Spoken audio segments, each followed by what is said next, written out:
একই রকম সন্দেহ ব্যাপার। এনআরএসে একটা থ্রেড কালচার চলতো। আমাদের মধ্যে কোনো ইস্যু ছিল না।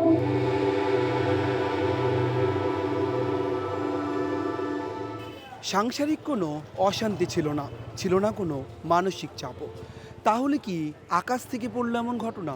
আচমকাই কি এনআরএসের কর্মরত নার্স তার মৃত্যু হয়ে গেল? একাধিক প্রশ্নের উত্তর খুঁজছিলাম আমরাও।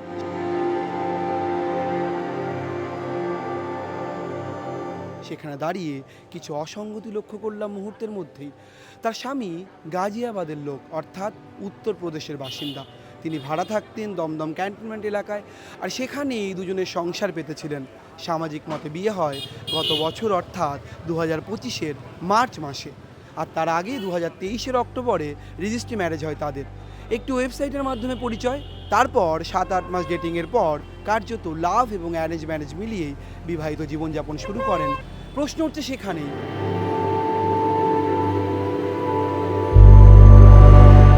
লাস্ট হসপিটালের দিকে যাচ্ছিল, সেই সময় কথা হয়েছিল কি বৃষ্টি অনেক হচ্ছে, বাস ওইটাই। শেষ কথা হয়েছিল রাস্তায় জল জমেছে, মেট্রো করে আসছিলেন। তো তারপর কোনো অশান্তি ছিল না বলে দাবি করছেন তার স্বামী। তাহলে কেন রূপালী আচমকা মারা গেলেন? তিনি কি সত্যি সত্যি নিজেকে শেষ করার মতো সিদ্ধান্ত নিয়েছেন, নাকি এর মধ্যেও রয়েছে অন্য কোনো গাঢ় রহস্য?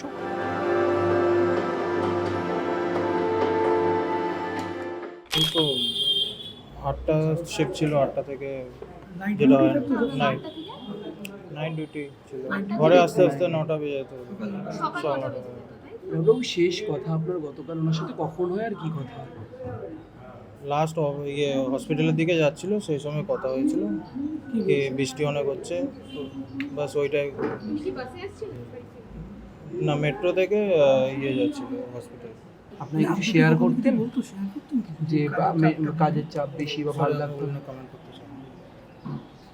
আপনাদের কোনো অশান্তি হয়েছিল গত অনেক ঘটনার আগে বা পরে? আমাদের মধ্যে কোনো ইস্যু ছিল না।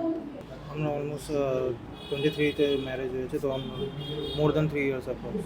আচমকা এরকম হবে কেন? মানে উনি তো আপনি বলছেন সবই ঠিক ছিল। আমি জানি না, আমি আপনার মতো ওয়েট করছি রিপোর্টের। তারপর ফোন করেছিল আমার ওয়াইফের ফোন দিয়েই, তখন বললো কি আসতে, শরীর খারাপ আছে, তাই বলেছে।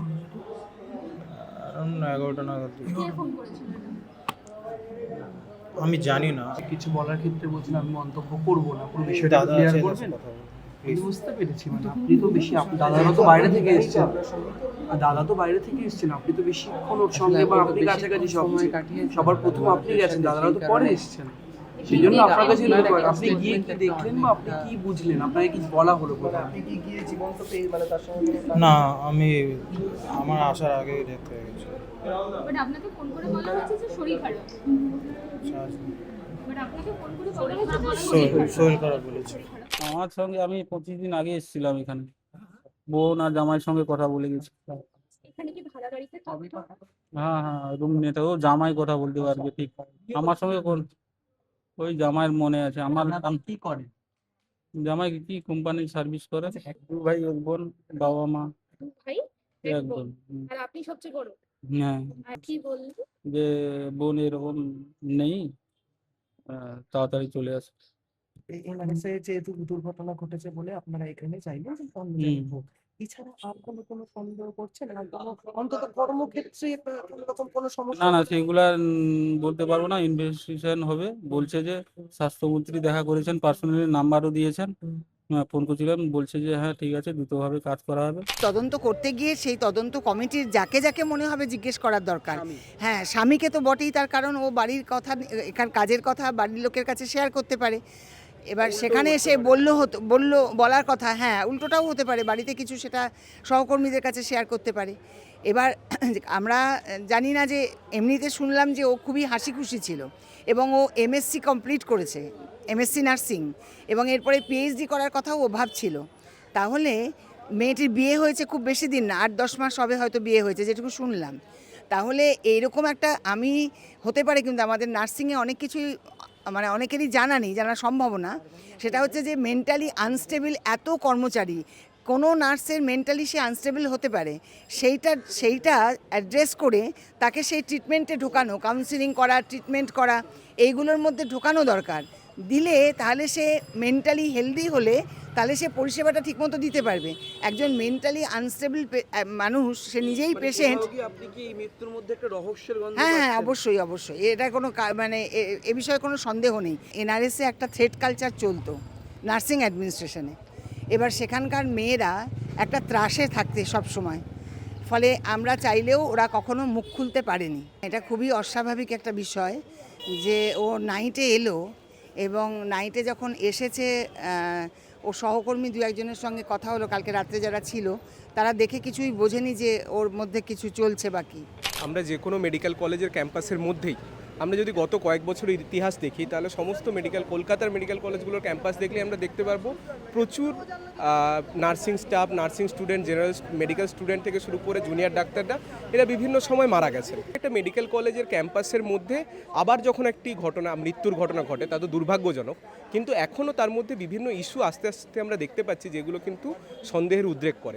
প্রত্যেককে ঠিক করে জিজ্ঞাসাবাদ করা প্রয়োজন। যে কোনো তদন্ত করতে গেলে একজন মানুষ যিনি চলে গিয়েছেন তার সংশ্লিষ্ট প্রত্যেকে, তার সহকর্মী, তার পরিবারের লোকজন, তার বন্ধু বান্ধব, তার কাজের জায়গার লোকজন, এদের প্রত্যেককেই যেরকমভাবে প্রয়োজন সেরকমভাবে তদন্তের আওতায় আনা উচিত। সবচেয়ে বড় কথা হচ্ছে তদন্ত এতটাই অল এনকম্পাসিং এবং এতটাই স্বচ্ছ হোক যাতে ভবিষ্যতে এই ঘটনা কেন ঘটেছে আমরা জানি না, কিন্তু সেই ঘটনা কেন ঘটলো, সেটা কি ঘটনা, মানে হোমিসাইড না কি ঘটনা, এই জিনিসটা সবার সামনে আসুক এবং যাতে ভবিষ্যতে এই ধরনের ঘটনা না ঘটে সেই ব্যাপারটা সবচেয়ে বেশি জোর দেওয়া হোক, এইটাই আমাদের চাওয়া। মৃতার পরিবারের সঙ্গে আমি একটু পরে দেখা করতে যাব, উনি এন্টালি থানায় আছেন।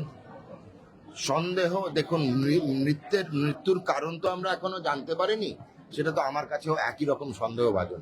কেন মারা গেলেন, কিভাবে মারা গেলেন, মারা যাওয়ার সময় কি কি ঘটনা ঘটেছিল, এই প্রশ্নের উত্তর তো পুলিশ দেবে, ময়নাতদন্ত রিপোর্ট দেবে, তদন্ত চলবে, অনুসন্ধান চলবে, সেটা আগে রাখুন, অনুমান পরে। শৌচালয় থেকে কিছু পাওয়া গেছে? শৌচালয় যা যা জিনিস পাওয়া গেছে, হ্যাঁ পাওয়া গেছে, যা যা জিনিস পাওয়া গেছে সেটার উল্লেখও আমি এখানে করব না। আপনার কি মনে হয় যারা কাজ করে সরকারি আসলে কোনো প্রেশার বা অন্য কিছুতে একদম ঠিক, প্রয়োজন? তাদের কিছু একটা মানসিক প্রেশার থাকতেই পারে। হাসপাতাল কর্তৃপক্ষ, নীলরতন সরকার হাসপাতাল এবং স্বাস্থ্য দপ্তর প্যারালাল স্বাধীন তদন্ত শুরু করেছে। আরজি করের মতো অতলে রহস্য হারাবে না।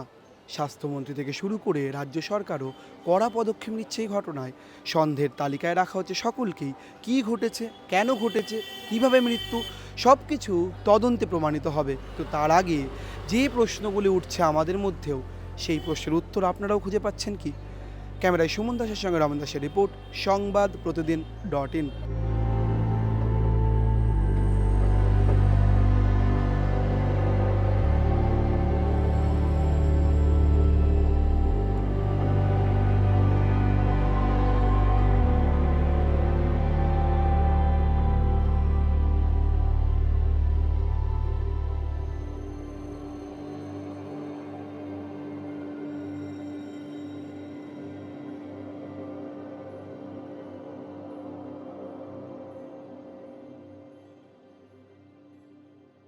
ফলো করুন সংবাদ প্রতিদিন ডিজিটাল।